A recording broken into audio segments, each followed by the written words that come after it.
दोस्तों, आप सभी का इस दिव्य आध्यात्मिक यात्रा में स्वागत है। आज हम पवित्र शिव पुराण की अमृतमयी कथा का श्रवण करने जा रहे हैं, जिसमें भगवान शिव की महिमाओं के अद्भुत स्वरूप और जीवन को दिशा देने वाले गूढ़ रहस्यों का वर्णन है। कुछ क्षण अपने मन को शांत कर लीजिए और स्वयं को इस पावन कथा में समर्पित कर दीजिए, ताकि महादेव की कृपा और ज्ञान की ज्योति आपके जीवन को आलोकित कर सके। आइए शिव पुराण की इस पवित्र कथा का आरंभ करते हैं। अथ द्वितीयोऽध्यायः। शिव पुराण के श्रवण से देवराज को शिवलोक की प्राप्ति। सूत सूत महाभाग धन्यस्त्वं परमार्थवित्, अद्भुतेयं कथा दिव्या श्राविता कृपया ही नः। शौनक जी बोले, हे महाभाग सूत जी, आप धन्य हैं, परमार्थ तत्व के ज्ञाता हैं। आपने कृपा करके हम लोगों को ये बड़ी अद्भुत एवं दिव्य कथा सुनाई है। अघोघ विध्वंसकरी मनः शुद्धि विधायिनी, शिव संतोष जननी कथेयं नः श्रुताद्भुता। हमने ये पापनाशिनी, मन को पवित्र करने वाली और भगवान शिव को प्रसन्न करने वाली अद्भुत कथा सुनी। एतत् कथा समानम न भुवि किंचित परात्परम, निश्चयेनेति विज्ञातम स्माभिः कृपया तव। के विशुद्ध्यन्ते नया कथया पापिनः कलौ, वदतान् कृपया सूत कृतार्थम भुवनम कुरु। भूतल पर इस कथा के समान कल्याण का सर्वश्रेष्ठ साधन दूसरा कोई नहीं है। ये बात हमने आज आपकी कृपा से निश्चय पूर्वक समझ ली। हे सूत जी, कलयुग में इस कथा के द्वारा कौन कौन से पापी शुद्ध होते हैं, उन्हें कृपा पूर्वक बताइए और इस जगत को कृतार्थ कीजिए। ये मानवाः पाप कृतो दुराचारर्ताः खलाः, कामादिनिरता नित्यम तेलपी शुद्ध्यन्त्यनेन वै। सूत जी बोले, हे मुने, जो मनुष्य पापी, दुराचारी, खल तथा काम क्रोध आदि में निरंतर डूबे रहने वाले हैं, वे भी इस पुराण से अवश्य शुद्ध हो जाते हैं। ज्ञानयज्ञः परोल्यम वै भुक्ति मुक्ति प्रदः सदा, शोधनः सर्व पापाना शिव संतोष कारकः। तृष्णाकुलाः सत्यहीनाः पितृमात्र विदूषकाः, दाम्भिका हिंसका ये च तेलपी शुद्ध्यन्त्यनेन वै। स्ववर्णाश्रम धर्मेभ्यो वर्जिता मत्सरान्विताः, ज्ञानयज्ञेन तेलनेन संपुनन्ति कलावपि। ये कथा वास्तव में उत्तम ज्ञान यज्ञ है, जो सदा सांसारिक भोग और मोक्ष को देने वाला है, सभी पापों को नष्ट करने वाला है और भगवान शिव को प्रसन्न करने वाला है। जो अत्यंत लालची, सत्यविहीन, अपने माता पिता से द्वेष करने वाले, पाखंडी तथा हिंसक वृत्ति के हैं, वे भी इस ज्ञान यज्ञ से शुद्ध हो जाते हैं। अपने वर्णाश्रम धर्म का पालन न करने वाले और ईर्ष्याग्रस्त लोग भी कलिकाल में इस ज्ञान यज्ञ के द्वारा पवित्र हो जाते हैं। छलच्छद्मकरा ये च क्रूराः सुनिर्दयाः, ज्ञानयज्ञेन तेलनेन संपुनन्ति कलावपि। ब्रह्मस्वपुष्टाः सततं व्यभिचाररताश्च ये, ज्ञानयज्ञेन तेलनेन संपुनन्ति कलावपि। सदा पापर्ता ये शठाश्च दुराशयाः, ज्ञानयज्ञेन तेलनेन संपुनन्ति कलावपि। मलिना दुर्धियो शांता देवता द्रव्य भोजिनः, ज्ञानयज्ञेन तेलनेन संपुनन्ति कलावपि। जो लोग छल कपट करने वाले, क्रूर स्वभाव वाले और अत्यंत निर्दयी हैं, कलयुग में वे भी इस ज्ञान यज्ञ से शुद्ध हो जाते हैं। ब्राह्मण के धन से पलने वाले तथा निरंतर व्यभिचार परायण जो लोग हैं, वे भी इस ज्ञान यज्ञ से इस कलिकाल में भी पवित्र हो जाते हैं। जो मनुष्य सदा पाप कर्मों में लिप्त रहते हैं, शठ हैं और अत्यंत दूषित विचार वाले हैं, वे कलियुग में भी इस ज्ञान यज्ञ से निर्मल हो जाते हैं। दुष्चरित्र, दुर्बुद्धि, उद्विग्न चित्त वाले और देवताओं के द्रव्य का उपभोग करने वाले पापी जन भी कलिकाल में भी इस ज्ञान यज्ञ से पवित्र हो जाते हैं। पुराणस्यास्य पुण्यम सन्महापातक नाशनम, भुक्ति मुक्ति प्रदम चैव शिव संतोष हेतुकम। इस पुराण के श्रवण का पुण्य बड़े बड़े पापों को नष्ट करता है, सांसारिक भोग तथा मोक्ष प्रदान करता है और भगवान शंकर को प्रसन्न करता है। अत्रैवोदाहरन्तीम इतिहासम पुरातनम, यस्य श्रवण मात्रेण पापः निर्भवत्यलम। इस संबंध में मुनिगण इस प्राचीन इतिहास का उदाहरण दिया करते हैं, जिसके श्रवण मात्र से पापों का पूर्णतया नाश हो जाता है। आसीत किरात नगरे ब्राह्मणो ज्ञान दुर्बलः, दरिद्रो रस विक्रेता वेद धर्म परांग मुखः, संध्या स्नान परिभ्रष्टो वैश्य वृत्ति परायणः, देवराज इति ख्यातो विश्वस्त जनमंचकः। स विप्रान् क्षत्रियान् वैश्यान् शूद्रांश्चापि तथा परान्, हत्वा नानामिषेणैव तत्तद्धनं पहरत्। अधर्मात् बहुवित्तानि पश्चाते नार्जितानि वै, न धर्माय धनम तस्य स्वल्पंचापि पापिनः। पहले की बात है, किरात नगर में एक ब्राह्मण रहता था, जो अज्ञानी, दरिद्र, रस बेचने वाला तथा वैदिक धर्म से विमुख था। वो स्नान संध्या आदि कर्मों से भ्रष्ट हो गया था और वैश्यवृत्ति में तत्पर रहता था। उसका नाम था देवराज। वो अपने ऊपर विश्वास करने वाले लोगों को ठगा करता था। उसने ब्राह्मणों, क्षत्रियों, वैश्यों, शूद्रों तथा दूसरों को भी अनेक वाहनों से मारकर उनका धन हड़प लिया था। बाद में उसने अधर्म से बहुत सारा धन अर्जित कर लिया, परंतु उस पापी का थोड़ा सा भी धन कभी धर्म के काम में नहीं लगा।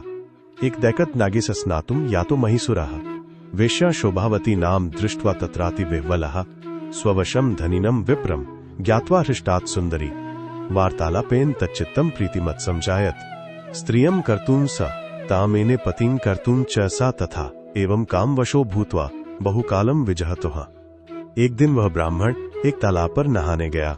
वहां शोभावती नाम की एक वेश्या को देखकर वह अत्यंत मोहित हो गया। वह सुंदरी भी उस धनी ब्राह्मण को अपने वशीभूत हुआ जानकर प्रसन्न हुई। आपस में वार्तालाप से उनमें प्रीति उत्पन्न हो गई। उस ब्राह्मण ने उस वेश्या को पत्नी बनाना तथा उस वेश्या ने उसे पति बनाना स्वीकार कर लिया। इस प्रकार कामवश होकर वे दोनों बहुत समय तक विहार करते रहे। आसने, शयने, पाने, भोजने, क्रीडने तथा दंपतीव सदा द्वोतु ववृताते परस्परम मात्रा पित्रा तथा पल्या वारितोलपि पुनः पुनः नामन्यत वचस्तेषा पापवृत्ति परायणः। बैठने, सोने, खाने पीने तथा क्रीड़ा में वे दोनों निरंतर पति पत्नी की तरह व्यवहार करने लगे। अपने माता पिता तथा पत्नी के बार बार रोकने पर भी पापकृत्य में संलग्न वह ब्राह्मण उनकी बात नहीं मानता था। एक दीर्षावशाद रात्रो मातरम पितरम वधूम प्रसुप्तान्यवधीद दुष्टो धनम तेषां तथा हरत आत्मनीनम धनम यच्च पित्रादीना तथा धनम वेश्याय दत्तवान सर्वम कामी तद्गत मानसः सोलभक्ष भक्षकः पापी मदिरापान लालसः। एक पात्रे सदा भौक्षित सवेश्यो ब्राह्मणाधमः। एक दिन रात्रि में उस दुष्ट ने ईर्ष्यावश अपने सोए हुए माता पिता और पत्नी को मार डाला और उनका सारा धन हर लिया। वेश्या में आसक्त चित्त वाले उस कामी ने अपना और पिता आदि का सारा धन उस वेश्या को दे दिया। वो पापी अभक्ष्य भक्षण तथा मद्यपान करने लगा और वो नीच ब्राह्मण उस वेश्या के साथ एक ही पात्र में सदा जूठा भोजन करने लगा। कदाचिद् वयोगेन प्रतिष्ठानुपागतः शिवालयम ददर्शासो तत्र साधु जनावृतम। एक दिन घूमता घामता वह देवयोग से प्रतिष्ठानपुर झांसी प्रयाग में जा पहुंचा। वहां उसने एक शिवालय देखा जहां बहुत से साधु महात्मा एकत्र हुए थे। स्थित्वा तत्र च विप्रोंसो ज्वरेणाति प्रपीडिता शुश्राव सततम शैवी कथा विप्रमुखोद्गताम। देवराज उस शिवालय में ठहर गया और वहां उस ब्राह्मण को ज्वर बुखार आ गया। उस ज्वर से उसको बड़ी पीड़ा होने लगी। वहां एक ब्राह्मण देवता शिव पुराण की कथा सुना रहे थे। ज्वर में पड़ा हुआ देवराज ब्राह्मण के मुखारविंद से निकली हुई उस शिव कथा को निरंतर सुनता रहा। देवराजश्च मासान्ते ज्वरेण पीड़ितो मृतः बद्धो यम भटाहे पाशर्नीतो यमपुरम बलात्। एक मास के बाद वो ज्वर से अत्यंत पीड़ित होकर चल बसा। यमराज के दूत आए और उसे पाशों से बांधकर बलपूर्वक यमपुरी में ले गए। तावत् शिवगणाः शुभ्रास्त्री शूलांचित पाणयः भस्म भासित सर्वांगा रुद्राक्षांचित विग्रहाः शिवलोकात् समागत्य क्रुद्धा यमपुरी ययुः ताडयित्वा तु तद्रुतान् स्तर्जयित्वा पुनः पुनः देवराजं समामोच्य विमाने परमाद्भुते उपवेश्य यदा दूताः कैलासम गन्तुमुत्सुकाः। इतने में ही शिवलोक से भगवान शिव के पार्षद गण आ गए। उनके गौर अंग कर्पूर के समान उज्जवल थे। हाथ त्रिशूल से सुशोभित हो रहे थे। उनके संपूर्ण अंग भस्म से उद्भासित थे और रुद्राक्ष की मालाएं उनके शरीर की शोभा बढ़ा रही थीं। वे सबके सब क्रोध करते हुए यमपुरी में गए और यमराज के दूतों को मार पीट कर बारंबार धमकाकर उन्होंने देवराज को उनके चंगुल से छुड़ा लिया और अत्यंत अद्भुत विमान पर बिठाकर जब वे शिवदूत कैलाश जाने को उद्यत हुए उस समय यमपुरी में बड़ा भारी कोलाहल मच गया। तदा यमपुरी मध्ये महाकोलाहलोद्भवत् धर्मराजस्तु तम श्रुत्वा स्वालयात् बहिरागमत् दृष्ट्वात् चतुरो दूतान् साक्षात् रुद्रा निवापरान् पूजयामास धर्मज्ञो धर्मराजो यथाविधि। उस कोलाहल को सुनकर धर्मराज अपने भवन से बाहर आए। साक्षात दूसरे रुद्रों के समान प्रतीत होने वाले उन चारों दूतों को देखकर धर्मज्ञ धर्मराज ने उनका विधि पूर्वक पूजन किया। ज्ञानेन चक्षुषा सर्वं वृत्तांतम ज्ञातवान यमः न भयात पृष्ठवान किंचित शंभोर्दूतान महात्मनः। यम ने ज्ञान दृष्टि से देखकर सारा वृत्तांत जान लिया। उन्होंने भय के कारण भगवान शिव के उन महात्मा दूतों से कोई बात नहीं पूछी। पूजिताः प्रार्थितास्ते वै कैलासम गमनस्तदा ददुः शिवाय सांबाय तम दया वारिराशये। यमराज से पूजित तथा प्रार्थित होकर वे शिवदूत कैलाश को चले गए और उन्होंने उस ब्राह्मण को दया सागर सांब शिव को दे दिया। धन्या शिव पुराणस्य कथा परम पावनी यस्याः श्रवण मात्रेण पापियानपि मुक्तिभाक् सदाशिव महास्थानं पर धाम परम पदम यदाहुर्वेद विद्वांसः सर्वलोकोपरि स्थितम्। ब्राह्मणाः क्षत्रिया वैश्याः शूद्रा अन्येलपि प्राणिनः हिंसिता धनलोभेन बहवो येन पापिना मातृपितृवधूहंता वेश्यागामी च मद्यपः देवराजो द्विजस्तत्र गत्वा मुक्तोल भवत् क्षणात्। शिव पुराण की ये परम पवित्र कथा धन्य है, जिसके सुनने से पापीजन भी मुक्ति के योग्य बन जाते हैं। भगवान सदाशिव के परम धाम को वेदज्ञ सभी लोकों में सर्वश्रेष्ठ बताते हैं। ब्राह्मण, क्षत्रिय, वैश्य, शूद्र तथा अन्य प्राणी, यहाँ तक कि जिस पापी ने धन के लोभ से अनेक लोगों की हत्या की तथा अपने माता पिता और पत्नी को भी मार डाला, वह वेश्यागामी शराबी ब्राह्मण देवराज भी इस कथा के प्रभाव से भगवान शिव के परमधाम को प्राप्त कर तत्क्षण मुक्त हो गया। इति श्रीस्कांदे महापुराणे शिव पुराण महात्म्ये देवराज मुक्ति वर्णनम नाम द्वितीयोऽध्यायः। इस प्रकार श्रीस्कंद महापुराण के अंतर्गत शिव पुराण महात्म्य में देवराज मुक्ति वर्णन नामक दूसरा अध्याय पूर्ण हुआ। ओम नमः पार्वती पतये हर हर महादेव। ओम नमः शिवाय।